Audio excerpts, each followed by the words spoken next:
show you how to make this delicious blueberry cheese Danish coffee cake. It's low carb, gluten-free, and can even be keto and Atkins diet friendly.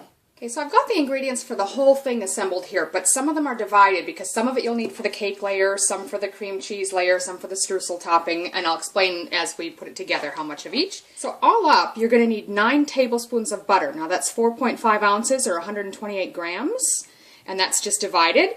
Also, you're going to need some sweetener. I'm using like an erythritol stevia blend, but you can use Swerve if you've got that where you are, or anything that measures equal with sugar. Again, this is divided. I've got a 1/3 cup here, 1 tablespoon here, and 3 tablespoons here. 3 eggs, 1 tablespoon of vanilla extract. Then you're going to need 2 cups of almond flour, and again, that's divided. You're going to need a 1/4 cup of coconut flour, just a pinch of salt, 2 teaspoons of baking powder, and a 1/4 teaspoon of xanthan gum. Then you'll need a 1/2 cup of almond milk, 1 1/4 cup of blueberries. You can use fresh, of course. I just happen to have some frozen, so that's what I'm going to use. 3 ounces or 85 grams of cream cheese, and lastly, a 1/2 teaspoon of lemon zest, and I'm just going to do that fresh. If you've got it in a jar or something, that's fine too. So the first thing you want to do is preheat your oven. That would be 375 Fahrenheit or 190 Celsius. Okay, as I said, I gave the ingredients for the entire thing. So for the cake layer, we're just going to need 6 tablespoons of that butter, which is 3 ounces or 85 grams. The rest of that we'll set aside. And then we're going to add the 1/3 cup of sweetener. And we'll just cream those together until they're smooth. So this is the texture we're after once you've got your butter and your sweetener creamed together nicely. To this we're going to add 2 of the eggs, beating after each one. So I'll just put 1 in at a time and beat that in. I've just switched to the whisk because I found that easier to incorporate it all. I'm just going to add that second egg.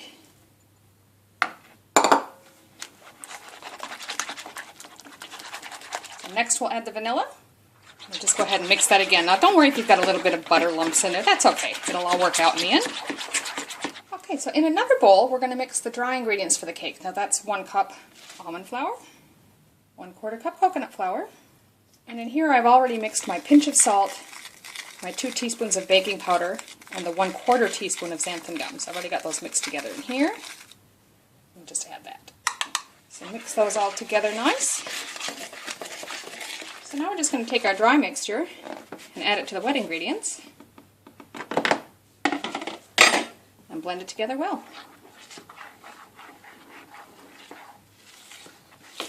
So you can see the texture looks more like cookie dough than a cake batter at this stage. So the last step is to add the almond milk in and blend it. So I've got a square baking pan here that I've already sprayed with nonstick spray. And I'm just going to go ahead and add this cake batter and spread it out evenly. You can use the spatula or you can even just use the back of your spoon, just sort of spread it out evenly in the pan. So that's layer 1 done. Layer 2 is just to sprinkle your blueberries over the top.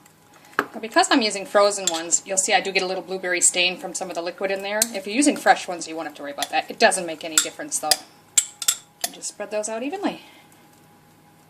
So the next is the cream cheese layer, and this is real easy. We've got our cream cheese here. We're just going to microwave that for about 30 seconds until it's nice and soft. You can see that's very soft and creamy now.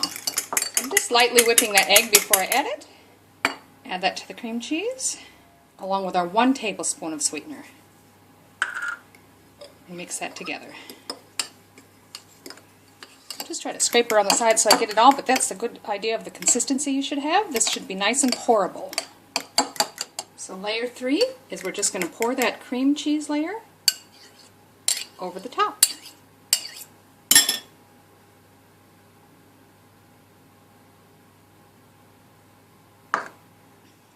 The last layer is just a streusel or crumb topping. So I'm going to add that last cup of almond flour, or 3 tablespoons of sweetener, and the remaining butter.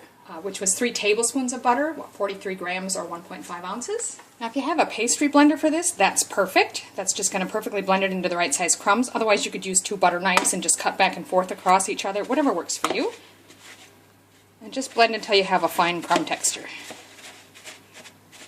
So that's just about perfect. You want sort of pea-sized crumbs. Now the last step here, I'm just going to get my half teaspoon or so of lemon zest. You find a lot sticks to the zester, so you may have more than you realize. I'm going to go a little bit more than that. I'm just going to add that into my crumb mixture and just stir it through. Now I'm just going to take this and lightly sprinkle it evenly over the top of the whole cake. You can see, just make sure it's relatively even. It doesn't have to be perfect by any means. And now we're ready to pop that in our preheated oven for 35 minutes. This still has about a minute and a half left, but it is looking pretty golden, so I just want to check it. See, nice and golden brown on top. You want a knife inserted in the center to come back clean. No dough on it. So it looks like it's done to me. Doesn't that look tasty? I'm going to let that just sit for a couple of minutes before I cut into it. So there you have it, a low-carb, gluten-free, blueberry cheese Danish coffee cake.